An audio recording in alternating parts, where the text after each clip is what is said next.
it's Stu, and this is one of my favorite kind of videos to make, which is the book haul video.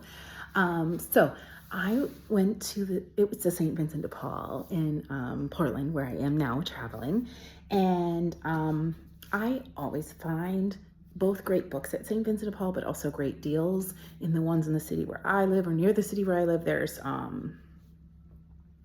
There are days where there are sales, etc. On this day, I just went, so I didn't know about any sales, but I wanted to check out their books. I very happily found 6 books, a couple of which I am just so excited that I found. So I found 4 English language books and 2 Spanish language books, and I'm going to talk about them. The first one is Please See Us by Caitlin Mullen, and this had this little sticker of the Barnes & Noble pick of the month, and I picked another book because of that sticker before.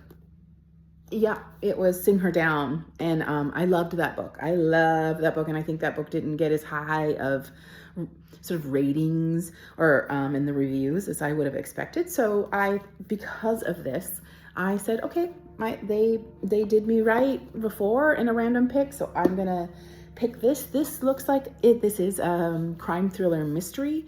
Its setting is Atlantic City. I haven't had Atlantic City in a setting yet, so this again will just fall into when I need to read a crime thriller mystery. The next is How Much of These Hills is Gold by C. Pam Zhong, and I started listening to this already, so this is the one I can say the most about, and it is harsh.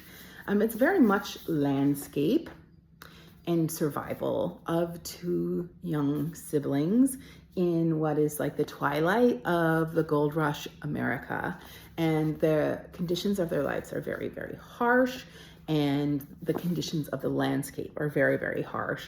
And there is a lot of work in this. Like, my experience listening, listening to this book so far, I haven't. Usually I listen and then read a little and then listen and see which is gonna be my most both accessible and enjoyable version. But this I've committed to listen to. So far it's just been really, it's harsh and it's beautiful. Yeah.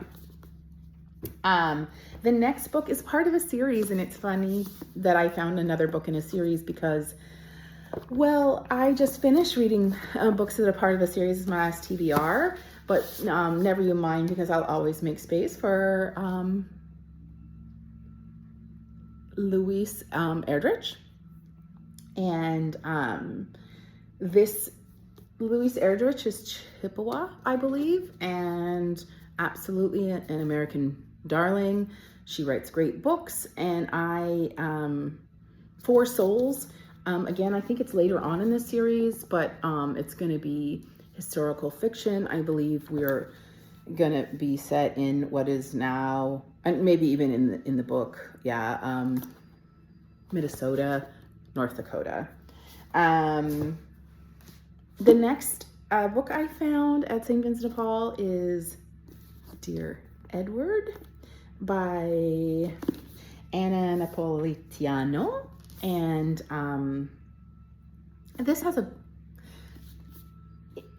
a beautiful cover. It was clearly a book of the month from 2019. I'm to understand it's been made now into maybe a series or maybe a show.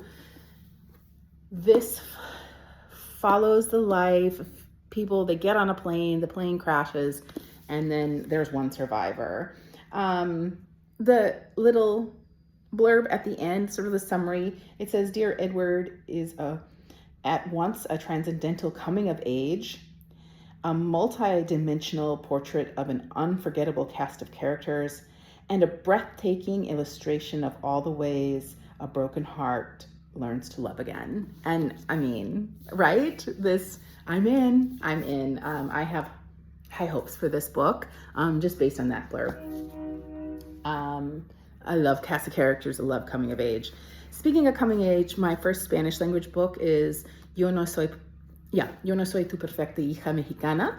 And this book, I believe the setting is Chicago, and this is a coming of age book where a girl, it's domestic, right? A girl, the translation is I'm not your perfect Mexican daughter.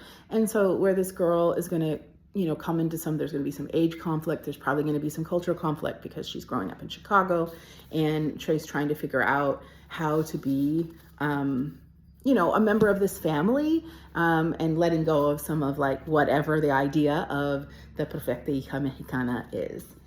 And then my just most amazing find in the Spanish language is this book, which will be on my shelf for a long time. I have to admit, I had to let go of I normally just haul books that I can see myself reading now within 1 or 2 months.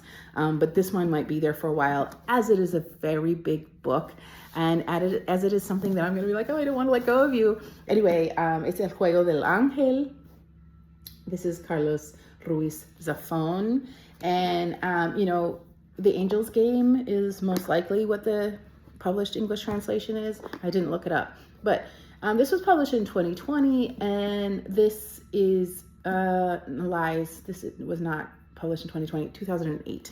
This is the oldest publication date, I believe. Oh, Luis Erdrich was 2004. But this is the oldest book, this and the Luis Erdrich one, because they're classic authors. They're well-known and well-revered authors. And the setting is 1920s Barcelona. It's mystery. It's a little magical realism. This is my second, Carlos Ruiz Zafón. The other one is English language. And I almost dare to say that I might read them back to back. It is kind of fun to read an author in Spanish, which is the primary language, to read it in the primary language and then read the translation. So yay, this is my favorite find. But indeed, all 6 books were really great finds. And I paid for these 6 books, if anyone cares, $13 and some change.